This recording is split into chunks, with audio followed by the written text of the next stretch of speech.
最近的一个蛮大的新闻就是WSOP 嘛，他们2022年今年的会再换一个地点办这个比赛。之前不是都是在 Rio 吗？对，他已经超久，那时候都在 Rio， 好像17年了，每年都在 Rio。那这是从你开始打 poker 的时候到现在都是在 Rio 吧？对啊，我记得我第一次去 WSOP 的时候，哇，那时候好像是我都忘了是哪一年，反正就是很早的时候，10几年以前的时候，他那时候就在 Rio， 然后每一年我就直接住个地方，然后住2个月，然后每天都2个月这么久。他那个比赛就是那么长啊，那回忆都是蛮深刻的，因为每一个夏天嘛，都会去那边。每天都去打吗？每天都去打，不停的打，对，就是从早打到晚吗？差不多，就是从比赛啊，然后直接打完比赛出局或者怎么样，或者打完那天就直接去打县警局啊，然后隔天又早上起来又去打比赛，就是不停的这样子，真的是一个非常好的一个很有意思的一个经验。但是我们到时候会提到一些回忆，对，我今天想提到就是蛮有趣的，就是刚刚说的，他们换一个地方，他们会在那个 Bally's， 就是在那个主要的那个 strip。那个大道，赌城大道。对，这个是历史的一个新的开始的点，方便很多啊。方便很多，真的方便很多，因为然后那边也都是酒店啊什么的。对，通常很多人会去 Bellagio 打一些局嘛，现在都比较近，所以就很方便。但是如果去 Rio 的话，那比如以前你都是怎么样去，然后停车啊，到怎么样上去买票，大家都很习惯啦。现在换一个新的，还蛮令人期待的。是啊，大家就是期待他们。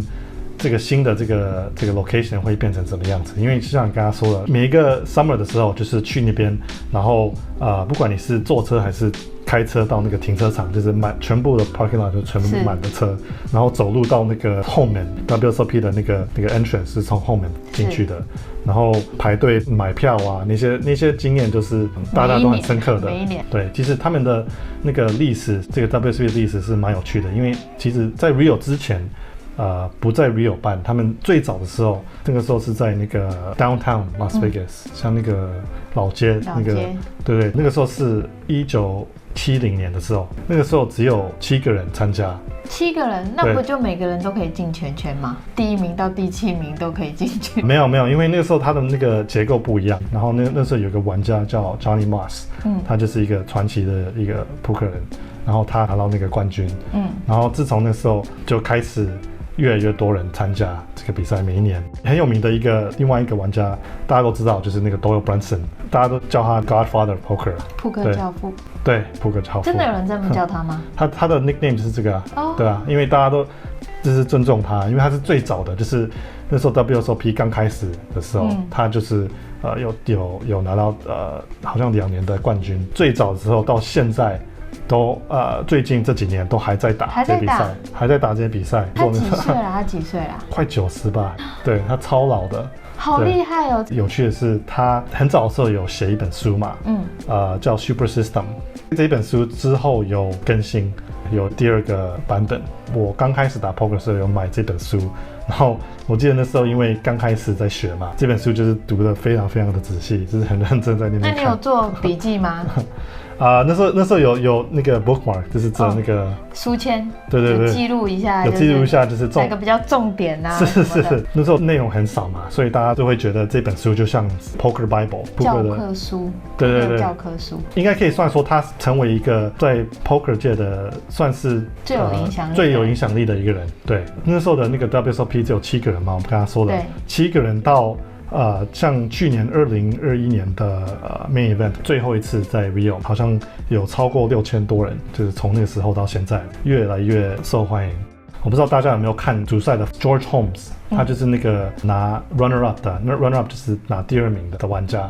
我有听你说这个嘛，他只剩下1BB 的，对，非常精彩的 final table， 从1.5BB， 然后撑到最后一天，然后再到 final table， 然后再拿到第2名。那他剩下1.5的那时候，不是每一个手牌都非常令人家很激动亢奋。是啊，我觉得他那种感觉是啊，如果可以就是再撑下几个小时就已经算不错了。然后每个 all in 都是觉得很紧张，就想说这是会不会这是出局了，然后就一直赢，一直赢，然后就筹码就变超多，然后就他会不会压力其实也非常大，因为他带着大家的这个梦想的感觉，是啊，因为大家都会希望他赢，我觉得他应该在比赛的时候应该也会感觉得到吧。一定是的，当他到 final table， 然后只有剩下他们两个时候，他的对手是 Corey Aldemir， 他是一个德国的职业牌手嘛。那个时候以我知道，大家都是支持 George Holmes， 希望可以突然赶快就是反败为胜。对，每一次我们都会希望就是另外一队落后的时候，我们都会去帮他加油。是啊，就是这样。那时候在 final table 真的就是这种感觉。最后一个那个手牌也是蛮精彩的 ，Holmes。他在按钮位置加注嘛，他拿 KQ 不同花，然后 Aldemir 在大盲的位置拿17同花，翻牌掉了12-7，让 Aldemir 有顶2对，然后有一个红心花的可能。Aldemir 过牌 ，Holmes 下注，然后那时候 Aldemir 就用一个 check raise，Holmes 跟了，再转牌掉了一个 K， 让他有顶对了。然后 Aldemir 又继续下注 ，Holmes 就跟了一次。然后在合牌掉一个9 front door 的 flush 没有中到 ，Aldemir 就选择过牌 ，Holmes 就决定直接推 all in。Aldemir 想超久的，虽然看这个牌面在翻牌拿顶2对17的话，这个转牌合牌当然不是可以让你很容易的去 call 下去。第1名跟第2名差那么多钱嘛，也要想一下，1分钟几百万上下，就是这个意思啊。对啊，真的有那么夸张啊？真的1分钟几百万上下。对，如果这个是 cash game 的话，当然就是你就 call 吧，就是闭眼睛然后 call。但是这是主赛，然后钱都全部就是放在桌上在你面前嘛，对不对？至少会想一下嘛，对不对？Aldemir 那时候就 call 了，然后 Holmes 就输了，Aldemir 就拿冠军。那他赢多少啊？他赢了第2名，好像是超过4 million， 是400万400万美金。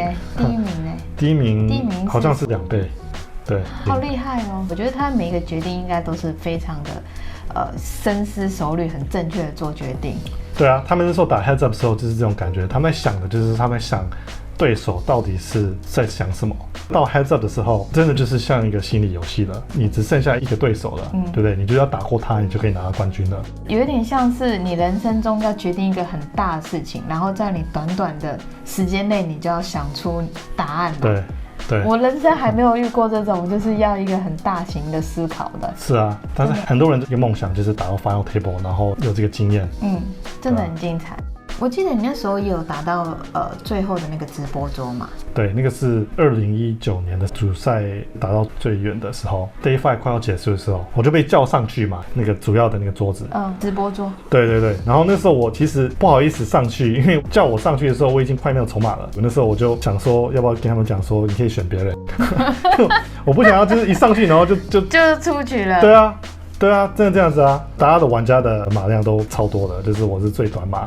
然后就有超过1.5 BB 吗？有超过1.5，有好像至少有5 BB 嘛，5到7 BB， 那时候很好笑。但是我也真的是像我刚才说，就一下就出局了，当然是蛮失望了。最后一天运气就是不太好，从第1天、第2天、第3天、第4天都是。有办法就是一直活到下一天。我那时候是142名，成绩也不错啊。但是问题是你不可能会满意的，只有一个人会满意，在打这个锦标赛就是拿第1名的，对不对？其他人都失望嘛。是，如果现在要去的话，还有没有什么一些要注意的啊？这个其实我可以跟大家分享一下，就是我觉得第一点就是你如果要安排去 WSOP 的话，最好是提早先安排好那些住的机票啊这些，我觉得越早越好，因为很快就会满的。对，然后第2个点，我觉得就是说，因为那边那么多人嘛，然后每天都有很多活动啊，这样子。如果你没有去过 WSOP 的话，有些玩家可能会感到就是overwhelmed， 很不知所措。对，就是好像不知道今天要就是太多的，我要做这个，我要做那个，就是不知道要从哪里开始，可能要放松，慢慢来，不要急，就是放轻松，然后去那边逛一逛，然后看自己要报名哪一场啊，然后准备一下，然后去放松一下，再进入比赛。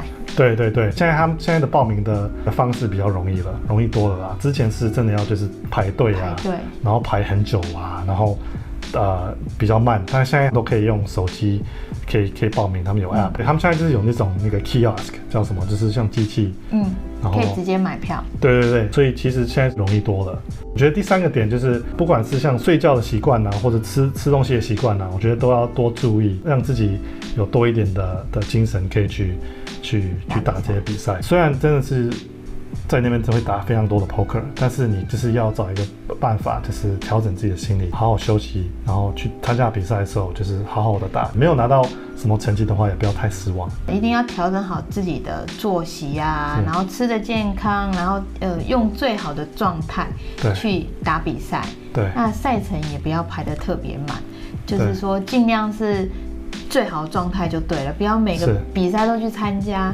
这样的话可能会反效果。打 poker 是一直很高压的，一直在想，对，所以就是避免精疲力倦的感觉。对，就是说你可以做到的就做就好了，做好自己最好的状态是最重要的。是用这个心态去打这个 WSOP。当然，最后一点就是要好好享受。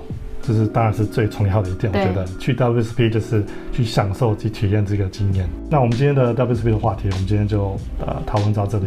有任何的想分享的都可以留言的，对。或是你有任何 WSOP 一些想知道的，也可以在下面留言。如果 Andy 有一些更好的建议，也可以推荐给你。拜拜。好，下次见哦。